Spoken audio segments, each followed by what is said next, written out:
Greetings, or as they say in Hawaiian, komo mai, members of Mr. Garcia's class. I am Mr. Garcia, and I'd like to take an opportunity to welcome you aboard both my AP US History and my AP Psychology class. This video bulletin is intended to explain to both parent and student alike some of my policies, introduce you to some other members of my crew, so to speak, and to get you really excited for this school year in whatever form it ends up taking. So, real quick, for starters, ladies and gentlemen, and fellow members of the Franklin community, one thing I need to emphasize here is no matter what happens this school year, I have 5 directives in place to help keep everybody on track and to balance student effort with all the crazy shenanigans that this year might throw at us. So with that in mind, here are my 5 prime directives of my class in terms of grading and policy.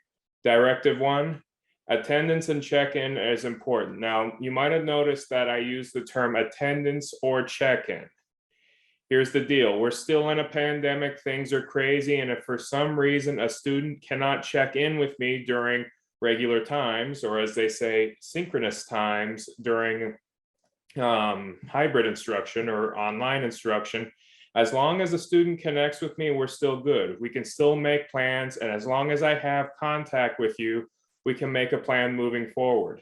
If people don't tell me what's going on, I don't know. But if you reach out to me, I get you covered. No muss, no fuss, or as they say in Hawaiian, a'ole pilikia, or no pilikia, which means no problem.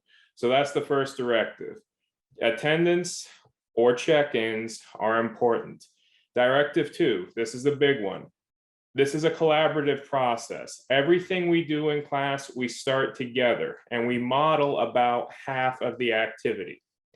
It is up to the student to finish the rest. Now, this is extremely important. We work on this together and the idea is we're having a dialogue. Folks, whether it's in the computer or in the classroom, I don't lecture, it's not my style. I've always gotten more out of a class when we talk and we are kinetic with our activities. So with that said, every activity we do, we start in class about half and it's up to the students to finish on their own time. Now, if we're in a classroom, you will have time built into every lesson to finish on your own. If we're not in a classroom, you have a little bit of time to work on it. Now, this ties into Directive 3. Directive 3 says this: deadlines are soft. All deadlines are soft until the end of the semester. As indicated, folks, as much as this pains me, we are still in a pandemic. This is all tricky. So if you're having a bad week, or a bad couple weeks, we can still work around that. Again, no muss, no fuss, no pilikia. My goal is to help you get there. And as an added benefit of that, if you are unable, ladies and gentlemen, and not fellow educators, that's my forgive me, that's my YouTube channel. Ladies and gentlemen and fellow students, if you miss a deadline, but you are still checking in with me, you are entitled to at least 59% of the total points of that assignment. You completely missed the deadline, instead of a 0, it's 59% of whatever points it is. This ties into Directive 4. Directive 4, ladies and gentlemen, and fellow members of the Franklin community, is extremely important because even with the 59% going in for missing a deadline, that is not permanent. Nothing is until the very, very end of the semester. So if you hand in an activity, even if it's late, by days, weeks, or even months, you score however many points you earned, up to and including 100%. That's how this policy works, ladies and gentlemen, and fellow members of the Franklin community. We all have challenges that we have to face here, and hopefully this kind of policy will help you face those challenges while at the same time giving you peace of mind that your grade will not suffer if you miss a deadline for whatever reason. Just get it into me by the end of the semester. This ties into Directive 5. Now, folks, If for some reason something isn't working, you are unable for one reason or another to check in with me regularly or attend class, therefore you can't contribute to the activities we do together, you miss deadlines, and you're unable to hand in assignments, we go to Directive 5, and that's something that I call the PASS plan. Now, this is how it works. If you fear that you are falling behind, talk to me. We can cut a deal. Best case scenario, we excuse maybe a handful of topics, a handful of assignments.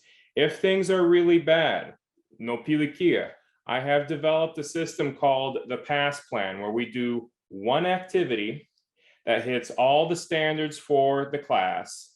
And through completing that one activity in a way that passes, instead of an incomplete or no pass or F, you get a pass or a D, depending. The district is still hashing this one out. I'm talking with the district on this. But that's the deal here, folks. In light of these historically unprecedented times, we got you covered. You are a member of Mr. Garcia's crew, my crew, and I want to make sure you're taken care of in the best way possible. Now, with that in mind, you've heard from me. I would very much like to introduce you to the other members of the Mr. Garcia crew, Mr. Mitchell and Ms. Roguer. So I'm going to hand it off to Mr. Mitchell. Mr. Mitchell, introduce yourself to the class. Guys, I'm Mr. Mitchell. I'm going to be one of Mr. Garcia's student teachers for the first semester. I'm currently the head boys basketball coach at Clackamas High School and finishing up my master's in teaching from George Fox University. Super excited to be a part of the Franklin family and to meet and get to know all of you. Thank you, Mr. Mitchell. With that in mind, I'm going to hand this video over to my other student teacher, Ms. Roguer. So, Ms. Roguer, take it away. Hi, my name is Taylor Roguer. I'm a student teacher with Lewis and Clark College, and I'll be working with Mr. Garcia starting at about 10 hours a week and working my way up to full-time in the spring. So I'm super looking forward to being back in class, and I'm looking forward to getting to know everyone. Mahalo. Thank you, Ms. Roguer. So with that in mind, folks, I am absolutely thrilled to have you aboard. I teach all AP classes this year, so the purpose of AP Psych and AP US History is to prepare you all for the AP tests in either psychology or US History.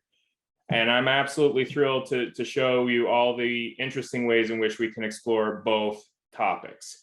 From there, it gets even more interesting because we have about 6 and 5 weeks from AP US History and AP Psych to do whatever I want to do. And as a person who is a professional historian and has done a lot of work in the field of media study, the last 5 or 6 weeks of the school year are the best parts, in my opinion. If you are in AP US History, what we end up doing is we will either convert the entire school into a museum, or we'll create a website. In either case, the museum or website will contain narratives that you design as a student on any topic you want, provided, of course, it's class appropriate.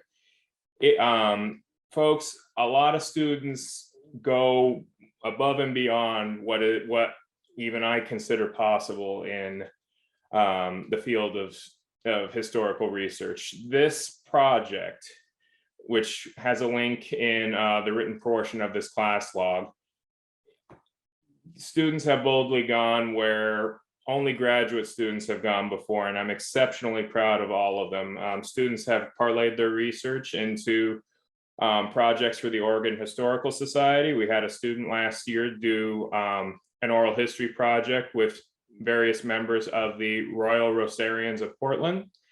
We have a student right now currently involved in an oral history project with the cast of Star Trek: The Next Generation. That's being archived at the Museum of Pop Culture in Seattle, and I'm still working with this student to interview all the cast members.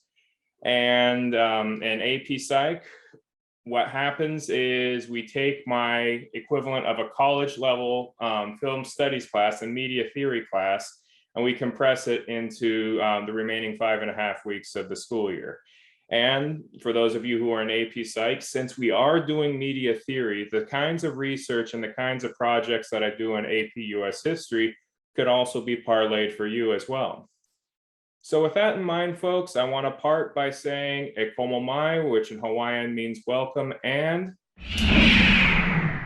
welcome aboard. Very thrilled to have you all aboard.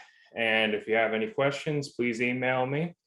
And I'm just excited for this year, no matter how it takes form. So live long and prosper. E malama pono, that's Hawaiian for be safe and be healthy. And a hui ho, until we meet again. Thank you.